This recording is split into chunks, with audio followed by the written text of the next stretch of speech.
Alright, what's going on everybody? It's Tristan, and today I'm hitting y'all with another sneaker investment video. It's been a minute since I've done anything kind of related to like holding shoes for profit or anything like that. We've been doing a lot of how-to cops, just some vlogs. There was like some Supreme stuff to discuss this week, so we obviously went over that, and that's what we've been doing this week. But today we're kind of reeling it back in, kind of going back to a series I know you all like whenever we discuss investing in shoes. Today, I'm here with a video discussing 3 things I definitely wish I would have known kind of when starting out with sneaker investing, or just some things I've kind of learned just throughout time with, probably been into sneaker investing for about a year now. So just kind of knowing that this is, just kind of like what some things and tips I definitely would consider useful. Just some good info. So if you guys want more content like this, feel free to subscribe and like down below. I'd appreciate it. Let's make the goal in this video like 250 likes, something simple, and I'd appreciate if we could do that. And leave any comments or questions you got below. My Instagram's also in the description if you want to check those out. But seriously enough said, this is definitely a long intro, so let's just hop into it right now. Okay, so the first tip I really want to get into, and this is probably the most important one, and why I'll discuss it first, is actually the time when you should buy a sneaker investment. And I've learned this definitely through the rights and wrongs, taking L's, taking dubs with sneaker investments, like, having major losses, major wins. Like sometimes you'll get a couple $100 here, sometimes you'll lose a couple hundred. Same thing with reselling, it just happens. But overall, just make sure you're staying up and profiting. And that's the main goal, of course, with sneaker investing. And that's really why I try and focus on certain shoes. But the number one tip is knowing when to buy your shoes. And I always recommend waiting at least 3 to 4 weeks, or at least 2 to 3 weeks after a release to buy it. I've noticed just with most of these shoe releases, they do not start going up immediately. They do not start going up within 2 weeks, and they definitely do drop in price from the day they release to a couple weeks, maybe 3 weeks after the drop. And that's the right time when you should buy a sneaker investment if it is really worth investing in. Like, for example, I'm not too stressed about this one since I know this is going to be like a $2,000 shoe in the future, but I paid like, I think $100 over for it right now on the market, so I paid $800. It's going for around $700. It's the What the Paul SB Dunk, obviously the collaboration with Paul Rodriguez. So kind of knowing those details, the fact that those shoes are under $1,000 right now to me is mind-boggling. But I paid like $800. They're going for $700, so that's a $100 loss right now. So I'm down $100 on those shoes because I bought them a week too early. But at least I got a pair. So that's something I can say. Overall, I think in the long term, it'll be a very beneficial investment. I think even by Christmas. But that's not what we're discussing. We're not discussing particular investments. Just the first tip I have is please wait to buy your investments. Do not buy them unless you're getting them for retail. If you get it for retail, perfect, then that you've already paid the lowest price, you know what I mean? So then it doesn't matter. This concept wouldn't apply. But in terms of buying sneaker investments for resale or trying to find deals to invest in, just please wait a couple weeks after the release. Don't take the L by buying too early. And yeah, if the shoe goes up and it only goes up to what you paid for it at first, then yeah, don't take that kind of L, you know what I mean? Because you could have made money, but you just bought it too early. And the second tip I have, and this is kind of the important thing, I guess, to do with sneaker investing and about it, and this is another thing, is sneaker investing is really only, I would say, or holding shoes, if you have more money already put aside that you can use towards resale. Because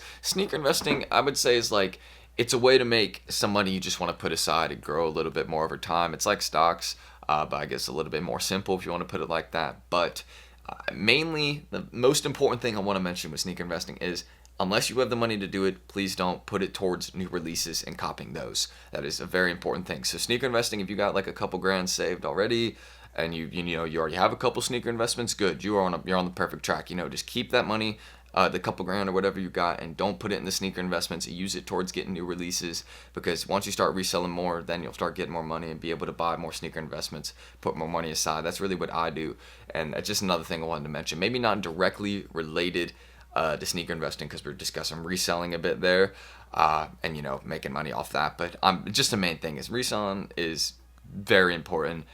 In terms of like, it's where you should start. Like if you don't know like anything about sneaker investing, just start with reselling first, make some money there, and then hop into sneaker investing. That's kind of what I'm trying to say. So get your money in reselling, then do sneaker investments. Not directly related, but important at least. Just have the money saved up. Like if you have $500, let's say, don't sneaker invest. Go for new releases. That's kind of what I mean, because you'd rather have the money to go for the new drops and then flip those. And my third tip, I guess one of the most final, but one, I guess the final one we'll just kind of go over right now is with sneaker investing, I've noticed that you should definitely try and invest in sneakers in bulk rather than just buying a pair to hold. That's just something I've noticed. If you're going to be confident in a sneaker investment, it's something that you should do by buying multiple pairs of it rather than just one.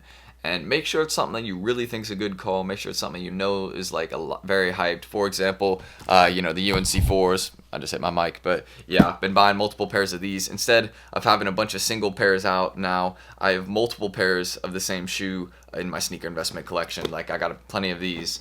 But yeah, I'm glad that I have multiple of these rather than a bunch of different sneaker investments, because it's easier to keep track of. It's one shoe and you have multiple pairs or multiple sizes of it. It's much easier than having to go through this size for a different shoe and this size for a different shoe. You know what I mean? But also is, if the investment does really well, then you make a lot more profit. Because think about this: if you have one pair to invest in, obviously you'd make more if you had 5 pairs in that shoe. You know what I mean? Let's say you bought 5 pairs of that shoe at retail or at the low point, and then it went up $100 a pair, then obviously you're going to make more holding 5 pairs than you would one. So that's what I'm saying. It's just bulk investing is just kind of what I noticed is it's what you should try and do if you're going to do sneaker investing.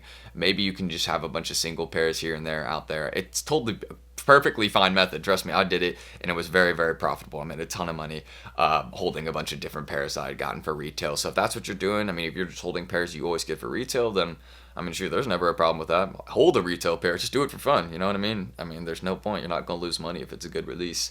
So yeah, that's just kind of my point there. Is instead of buying single pairs, maybe try go buy bulk pairs. But if you're getting a bunch of single pairs like for retail, like off the sneakers app or something, then yeah, obviously you don't need to do bulk investments if you're always hitting and getting your retail pairs, because have some diversity. But beginner, if you're kind of trying to figure it out, you can make a lot more money by putting more in. So that's kind of my final tip. I guess we'll head into the outro right now. Anyways, we'll just kind of hop into the outro right now. I'm gonna get this video filmed, and then your boy has to go do some stuff today, like heading to my dad's house or something like that. There we go again. Me letting y'all know my personal life and all that.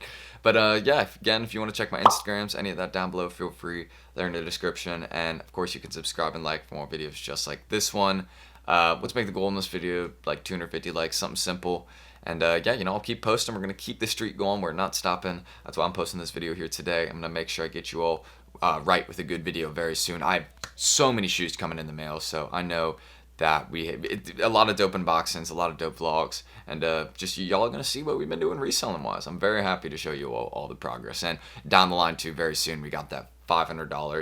It's either going to be $500 or $1,000 to $5,000 or $10,000. So that video is also coming very soon. Stay tuned.